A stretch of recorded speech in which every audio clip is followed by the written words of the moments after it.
AMC is launching their unlimited MoviePass. So for $35 a month, you can watch pretty much all the conventional movies you want. $45 for a premium package with IMAX and 3D films. So this sounds like a pretty good deal, right? Revolutionary, guys. This sounds amazing. So amazing. I feel like I might have heard of it before. Yeah, I'm having the strangest deja vu. Where have I heard of this? MoviePass. MoviePass. I had a MoviePass. It's been a thing for like a really long time. Yeah, this has been around for like 3 years. Wait, I thought it stopped. The program itself maintained. I don't know if it ever actually fully shut down. I know people that have still had their pass because they're under a 1-year contract, but AMC adopting it, now that is big news because when it originally existed a couple years ago when I had it, all the major theater chains said, absolutely not, we're not accepting this, you can't come here with it. And I used to always have to just go to the indie theaters, which wasn't a big deal. I was happy to give them my patronage. Sure. But the MoviePass is a great deal. I'm going to go ahead and tell you that right now. If AMC is doing it and it is unlimited, it is 1 movie a day, exactly the way the program was when I was doing it, you should absolutely get it because if you go to the movies more than 3 times a month, like I do, it saves you money very, very quickly. Here's the thing, and here's why it's an easy decision, is because movie tickets are worthless. They could charge any less than what they currently do and still turn a profit because they make all their money from snacks.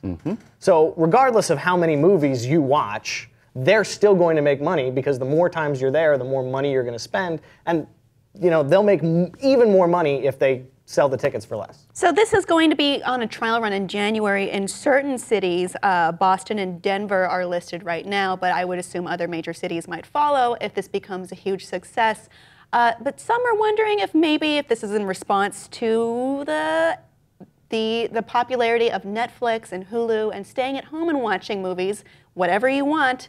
Good, yeah. Companies should be reactionary to the success of Netflix if they want to stay competitive. I agree. I also think there's a certain element of being ahead on new technologies now that everybody likes, the Ubers, the subscription services. We're a subscription-based economy at this point, so why shouldn't movie theaters take advantage of that? Sign up for $45 a month, regardless of whether you go to the movies at all that month. If there were months I missed, that $45 goes to them, and that's money that they can count on. And guaranteed money always looks good on a spreadsheet to a bank, and AMC absolutely would want to make anything they can do in this economy look like they have a sufficient flow of income. Some critics to this have been saying that it's actually a bad idea, more for the smaller independent theaters who would maybe get, you would go see a smaller movie, but these are now more so in AMCs, which would also air blockbusters like the new Hunger Games movie or something like that.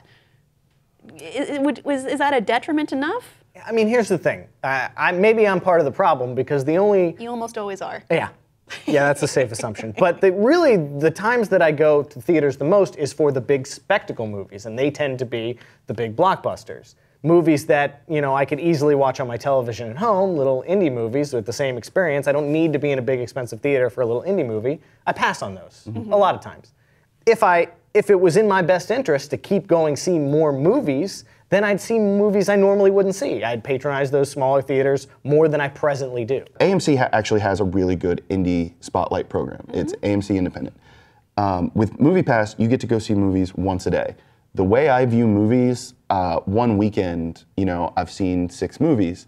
How quickly before I'm going to the theater and I've seen all the blockbusters. So I think independent film, maybe not independent theater so much, but independent film is going to see a boost because people are going to burn through the blockbusters and suddenly realize, oh, I need the value on this pass, let's go see something else. And we're going to see box offices get boosted on, small movies. Oh no, I think it's good for box office, but I'm saying the smaller chains, like this would make AMC well, I'm sure AMC loves this idea, but AMC the one that survives the storm, that is people not going to theaters as much as they did, or consolidating that toward that one goal. Well, most independent theaters that I'm aware of, and a lot of the ones that are members of NATO, for years have come up with loyalty programs. And NATO?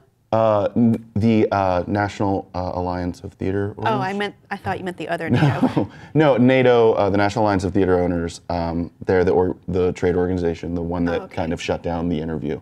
But didn't mean to bring that up.